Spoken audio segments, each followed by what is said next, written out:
Hello everyone, welcome back to another anime review. We are reviewing Immortal Guild. Now this anime is not for kids, it's ecchi, so I knew what the hell I was getting myself into because when it's ecchi, it's lewd as fuck, because that's what ecchi is. So our main character is a hunter. He wants to retire, pretty much, so to speak. The blonde girl who works at the guild helps him out find monsters and help him out. She also has big boobs. She also has a daughter who thinks that they're a couple. So she calls the hunter dad because she wants to date. She wants him to date her mother, which is the blonde with big boobs, pretty much. She does. There are a few scenes where her daughter sees them, and it looks like they're fucking each other, which I think is fucking hilarious. Like, what the fuck, man? Like, that just screams out, what the fuck? Like, there's this one scene where the daughter walks up and she sees them, and he's about to take off his shirt, and she thinks that he's trying to fuck her doggy style. Like, that was fucking funny. I'm like, what the fuck, man? Like, seriously? But that's pretty much the plot of that summary. Now, when it comes to the other five characters, because there are five other characters, the girl with the cat girl. I'm not called the cat girl because she has a tail and she's a cat. Um, she is the main focal point of the anime because all the monsters in the beginning of the anime before she starts hunting the monsters, the monsters only want to kill people. But when she decides to try to fight them, the monsters become perverted, so to speak. Or they decide to be perverted. However, they're not being perverted just because of reasons. Like, they're not sucking her tits or fucking her in the ass just because they want to fuck her. It's because of the fact that they're doing it because of the mana that she has in her body. They want that because it rejuvenates them, and that's the main gist of it. The only problem with that plot summary, I get why they're doing it to her, but why the hell does the other four characters that join the party suffer the same fate? Like, I don't understand why. Like, the main character, the guy with the green hair who's the main hunter, he kills everything, and the monsters don't go horny to him. They decide they want to kill the fucking guy. Like, what the fuck? Like, the only monster that actually tries to kill the party cast, is the fucking poisonous spider. And that doesn't happen until, like, mid to end of the anime, which makes no fucking sense. But anyway, so that's the main gist of it. Now, the other four characters. So, about the girl with the black cat, I know I'm rushing, but the girl with the blue cat ears, I'm gonna call it the cat girl. Um, the main reason why the monsters are doing that is because she's one with the world, so they want the mana that's in her body, pretty much. So that's what the main gist of it.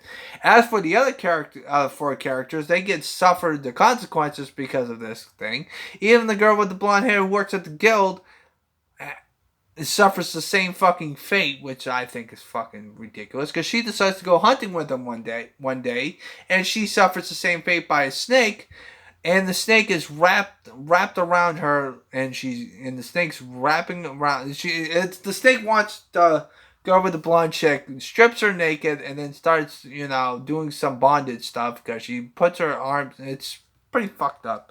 I don't understand. Luckily, they censor the whole thing, so that's a good thing. You don't see tits or skin their ass or anything like that, so that's a good thing. But as for the other four characters, then the first character doesn't really get that much lewdness out of them, because I understand why. Because this first character that comes into play after the cat girl is the girl who is the white maid. She's a small little girl. She's also very small, and she is the only character that we know that she goes to school. I think she goes to college or something like that, or high school or something. But she's a white mage. And white mages, she only uses healing magic. And the only other character that can use healing magic is the cat girl. And the only reason why she can use healing magic is because her body heals other people's bodies. if she touches them with their boobs and tits and what the hell it is. But she doesn't really do that much. She's mostly scared when they're fighting because of the fact that she's a white mage. She can't fight because she doesn't know any offensive magic. All she knows how to do is heal magic. So that's the main gist of it. She usually is crying or backing up or sitting down scared out of her fucking mind, which I understand because she only knew healing magic. As for the other two characters, the other three characters, two of them are friends. You got the Black Mage, which she is really decent on helping the main character fight. Like, she helps him out fight the fucking poisonous snake. She has an ability where if because the main character gets hit by the poisonous snake and he's poisoned. So the girl decides to strip naked and starts freaking sucking the guy's freaking nipples. I don't know why. Well, the wound pretty much because the stab wound's in his stomach. But instead, after she does that, she decides to spit in his mouth and he tells him to swallow it, and then he's not poisoned anymore. I'm like, what the fuck? Because the Black Mage character, when she is Black Mage, she knows fire magic, lightning magic, and water magic, and all these types of stuff. She has an ability where she can never get sick. She can never get sick whatsoever. And I think that's really interesting on the character where she is pretty much the second most useful character of the group, and because of the fact that she is really freaking ridiculous. Also, she's also very fucking lewd. However, even though she doesn't get sick, she's lazy as fuck. She'd rather play a fucking video game and fucking sit around and read manga and stuff than fucking do the fucking magic thing. She has no stamina, unlike the other two characters who the cat girl has stamina. And the white mage doesn't really have as much stamina, but she's egocentric and she knows how to keep up with everyone.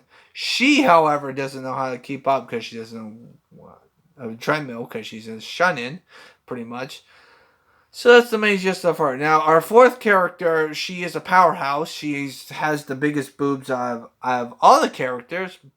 And she also has a crush on the main character because she idolizes him because her father kept praising him when she was a kid. So that's the main gist of that. She's the most powerful killer. She beats pretty much all the monsters, which I think is really good. I like her. The problem is, even though she's a powerhouse and she's the strongest character, she has this thing called the frenzy mode.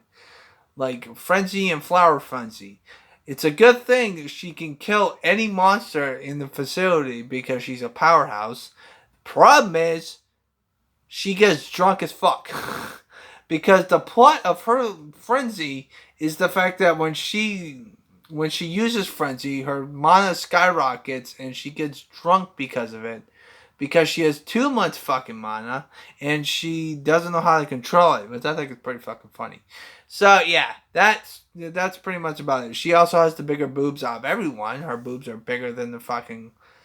If we had to go by boobs, she has the bigger boobs. The girl with the blonde hair that works at the guild has the second bigger boobs.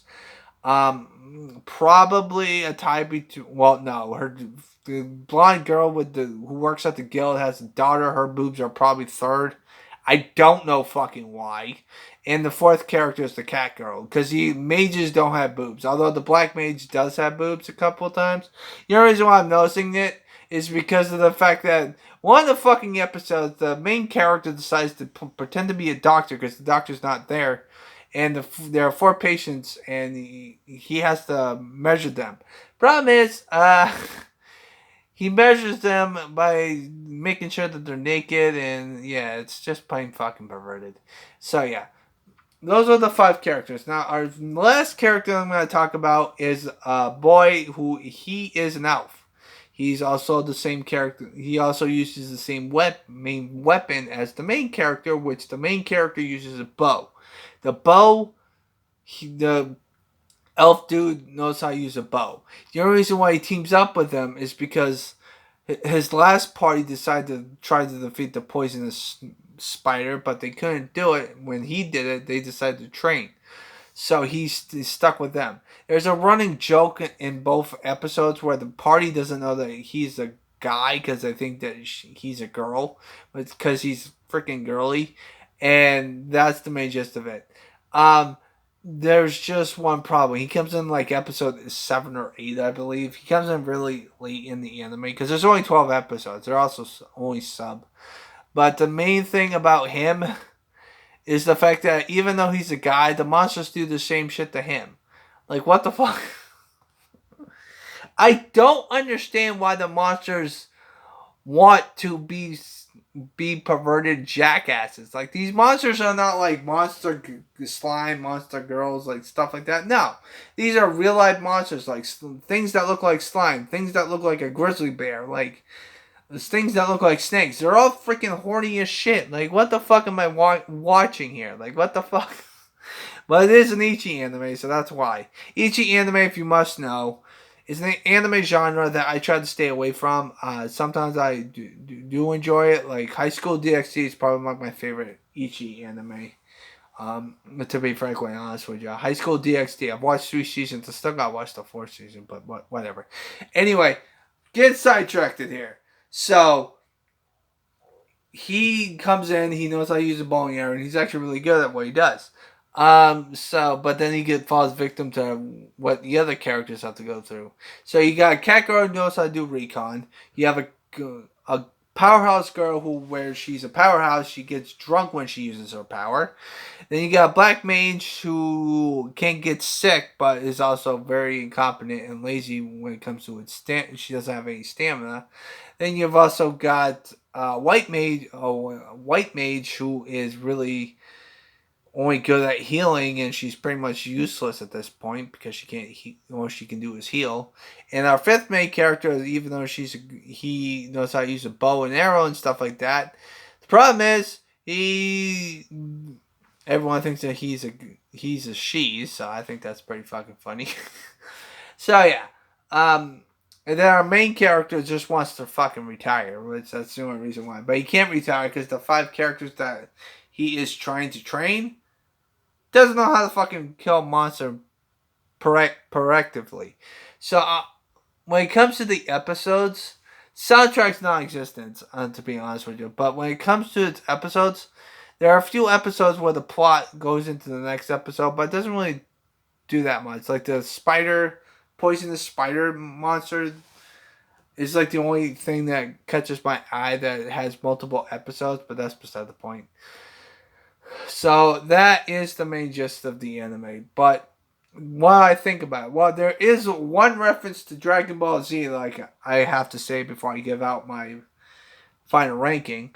They mentioned that a character that has a power level over 9,000, and I got that reference because it's Dragon Ball Z, because I watched it. So because of that, I'm still going to give it a 6 out of 10. I thought it was funny, comical, but too ridiculousness is okay by my standards. Like, I understand the plot, but the plot is only in for the first episode, and they don't continuation of that plot until the very last episode, and it just baffles the fuck out of me. But I still had a great time watching it. It was funny as hell. I love how the monsters are all fucking perverts, and when the main character decides to fight, he decides to kill everything, which the main character is fucking speedy as fuck. But what are you guys' thoughts on this anime? Would you watch it? I don't recommend it for kids, I'll tell you that much. Because if you're a kid and you watch this shit, you've got some fucking issues. So I do recommend it for like adults, young adults, because this anime is pretty fucking funny. Other than that, though, I do not recommend this for kids because it's not for kids. But yeah, what are you guys' thoughts on this anime? Would you like to watch it? Would you like to see the pervertedness? Which, if you want to see girls getting their tits sucked, they're all censored, which I understand because it's Ichi, and Ichi doesn't like to do that stuff that much anymore. But yeah. There's a lot of censorship in this anime, which I fully understand because it's not this ain't a fucking hentai, so. So yeah, I hope you guys have a nice positive day. This will probably be I'm not gonna watch another Ichi anime for like a while because Ichi anime are fucking weird. So I hope you guys have a nice positive day. Take care and always stay positive.